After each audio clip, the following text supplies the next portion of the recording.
tranquilizarnos o activar la respuesta curativa en nuestro interior. Los 5 sentidos. La vista. Y así, para estimular la vista, veremos un estudio de Boston.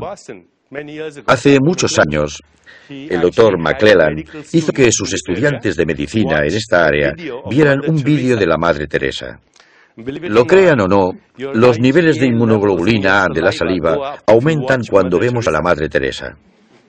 La Madre Teresa es beneficiosa para nuestros mecanismos de vigilancia inmunológica. Es una expresión visual que nos permite trascender el espacio y el tiempo. Los 5 sentidos. El gusto. El gusto también es información. Los animales del bosque no tienen ni idea de cuáles son los niveles mínimos de vitamina E, o de calcio, o de vitamina D que recomienda el Departamento de Agricultura, pero su experiencia subjetiva, sus receptores, poseen la información que está contenida en el gusto. Hoy en día sabemos que si podemos acceder a los 6 sabores de la vida, entonces obtenemos todas las fuentes de carbohidratos, ácidos orgánicos, sales minerales y taninos. Vivimos en una sociedad en la que a veces solo tenemos acceso a 3 sabores: dulce, ácido y salado. El ketchup y las hamburguesas o las patatas fritas. Dejamos de lado estas cosas tan poderosas. Las sintetizamos y decimos, vamos a usar el licopeno de los tomates y los pomelos para tratar el cáncer. Recuerden, puede que lo contengan, pero no tiene la biosinergia que procede de nuestra inteligencia interna, el máximo genio que refleja la sabiduría del universo.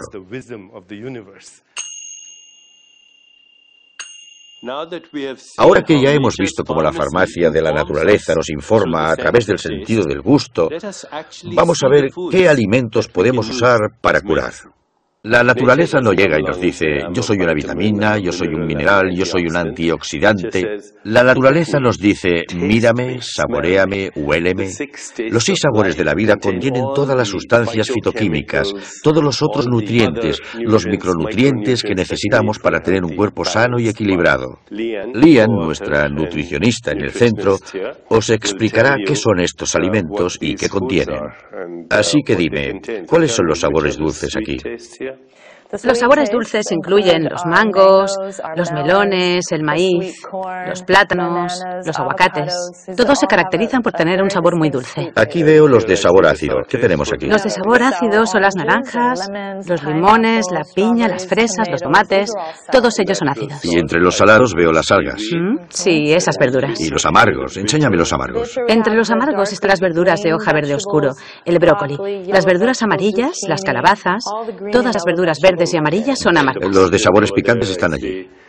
Sí, los chiles. Los sabores picantes contienen terpenoides, que son antiinflamatorios, muy útiles en muchos desórdenes de autoinmunidad. Y aquí veo los... Sí, las berenjenas. Los de sabor astringente. Eso es. Aquí tenemos las berenjenas. Eso es. Los de color rojo y morado. Muy bien. Ahora os diré algo muy interesante. La combinación de dulce, ácido y salado ralentiza vuestro metabolismo. Si sois la clase de persona que dice, yo puedo comer todo lo que quiera, nunca me engordo, tendréis que comer de estos y eso ralentizará vuestro metabolismo. Cuando elimináis un solo activo químico y lo sintetizáis, puede que extraigáis la inteligencia, pero dejáis atrás la sabiduría. La naturaleza posee una sabiduría que es mucho más superior que la inteligencia química aislada. La naturaleza es la mejor y más exquisita farmacia. Los 5 sentidos. El olfato. La aromaterapia, que es algo que hoy en día se usa con mucha frecuencia como complemento de otros métodos, estimula la función inmunológica, reduce la necesidad de usar antidepresivos, puede ser sedante o estimular. En Ayurveda, distintos olores tienen diferentes efectos metabólicos en el cuerpo. Hace muchos años nos pidieron ayuda al centro para colaborar en el tratamiento de un niño con un tumor de Wilms. Por entonces, él tenía unos 4 o 5 años y estaba recibiendo quimioterapia. Y estaba respondiendo muy bien, salvo que cada vez que la recibía sentía náuseas y vómitos. Se deshidrataba enseguida y ese era un grave problema en su tratamiento.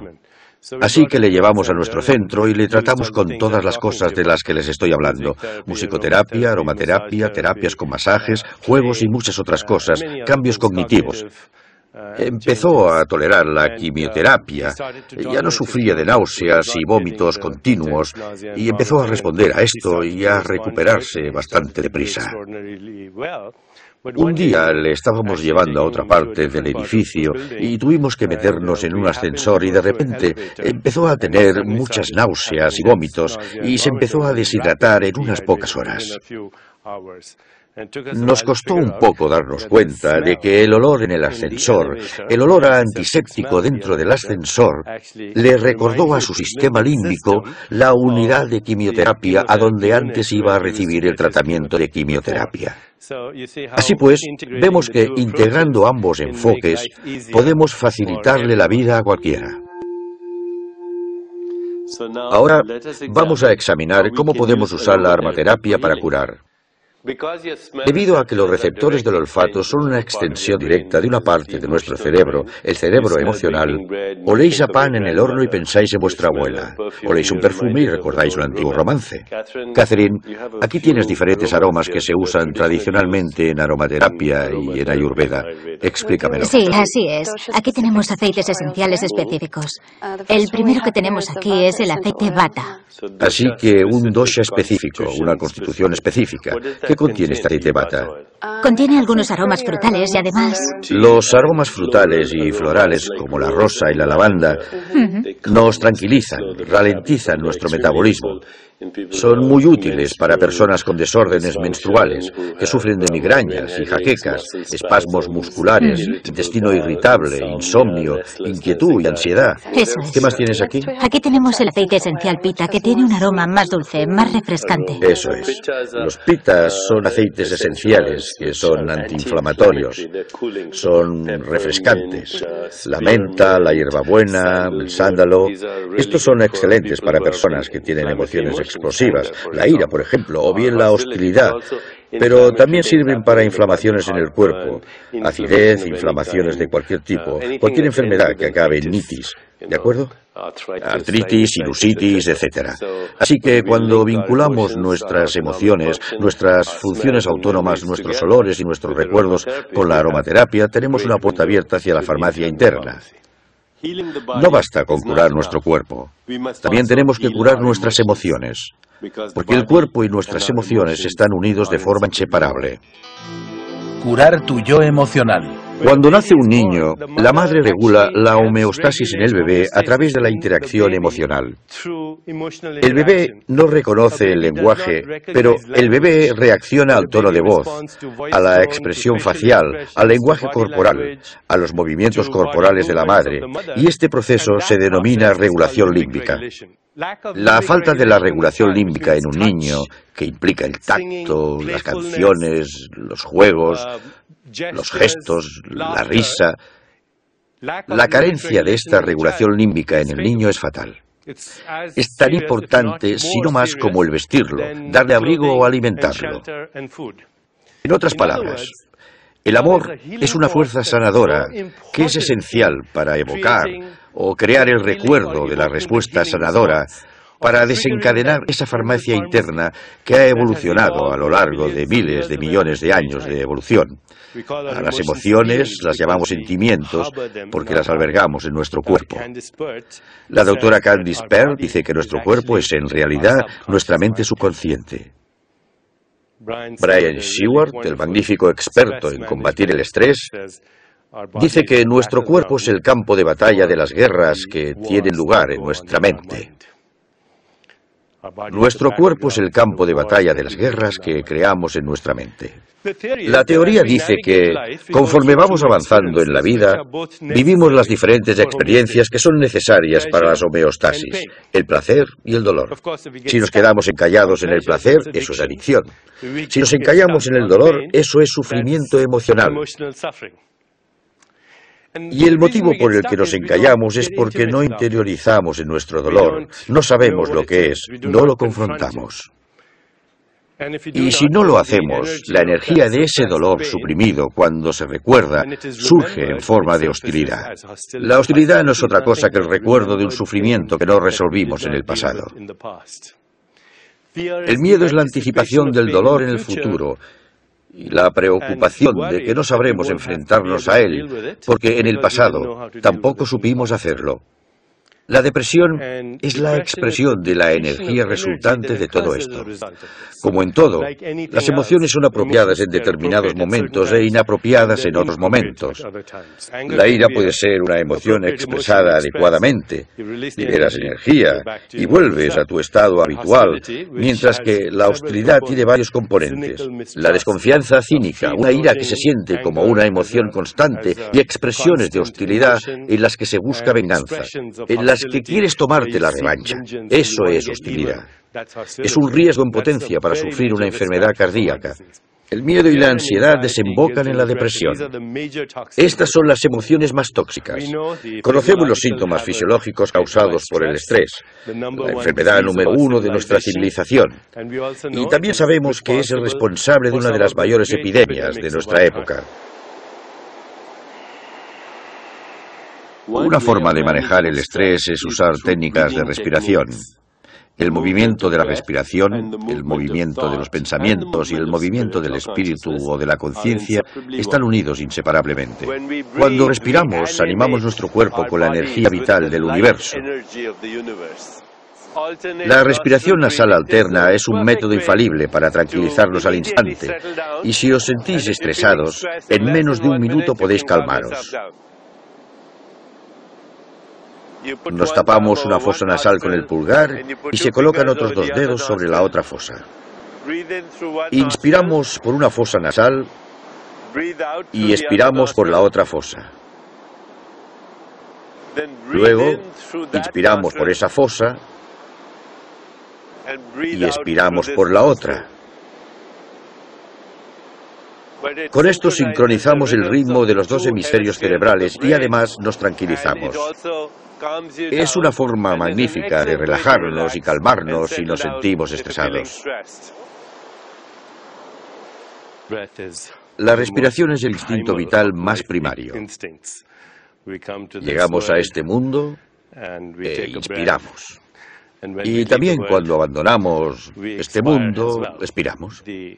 Este centro médico, el Bet Israel, está adoptando, gracias al catedrático en medicina, el Dr. Burr Weiss, está adoptando un enfoque único e individualizado que tiene en cuenta los componentes psicológicos, emocionales y espirituales de los desórdenes respiratorios. El Antiguo Testamento habla del instinto vital primario, de la respiración como la respiración de la vida. Nos recuerda que Dios creó al hombre del polvo de la tierra y le insufló en la nariz el hálito de vida, y el hombre se convirtió en un alma viva.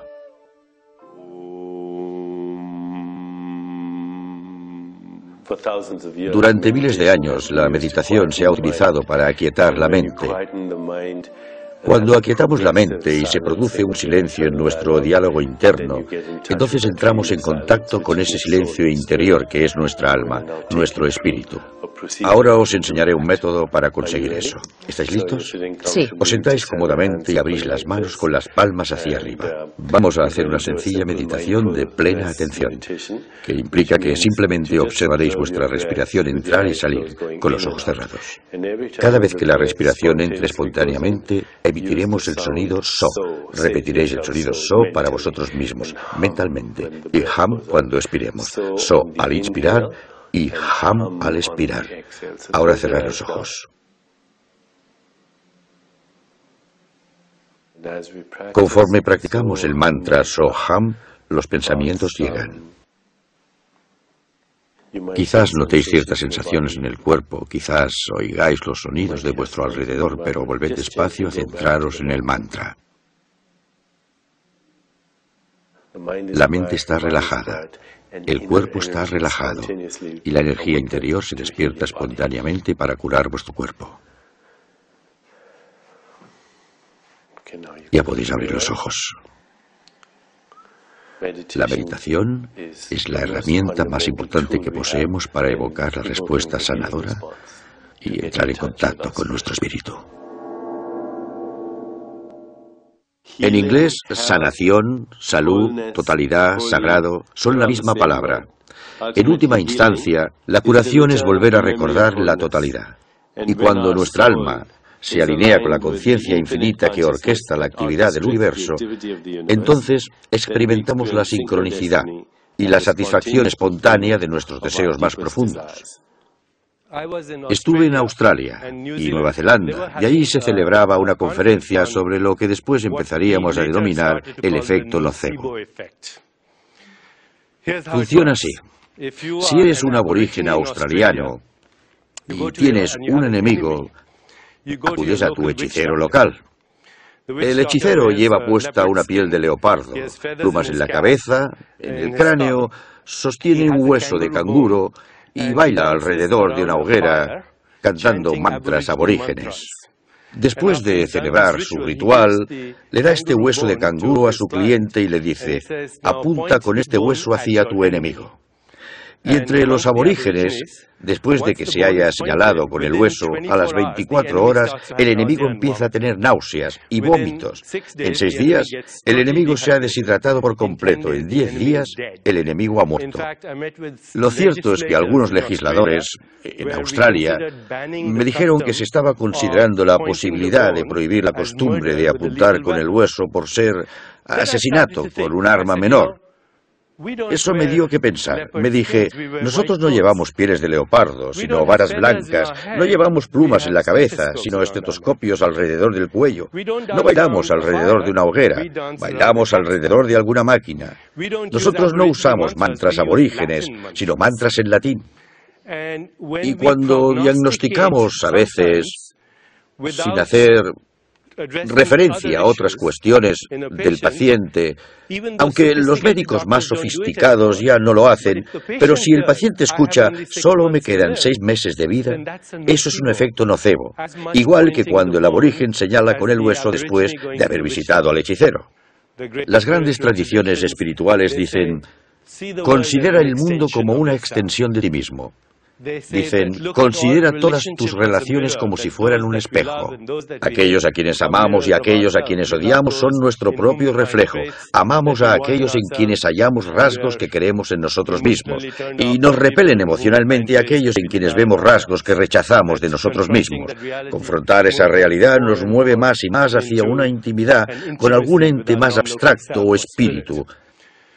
El diálogo interno desempeña un papel esencial en los procesos fisiológicos de nuestro cuerpo. Si el diálogo interno es sobre nuestro ego, solo se trata de mí y de lo mío. Eso crea una conciencia estrecha. Si nuestro diálogo interno es ¿cómo puedo ayudar? ¿Cómo puedo amar? Esto crea un estado de conciencia mucho más amplio, en el que el poder de la intención se vuelve muy poderoso. Las tradiciones espirituales orientales también dicen que para poder experimentar esta satisfacción espontánea de los deseos, que de eso se trata, debes gozar de libertad emocional.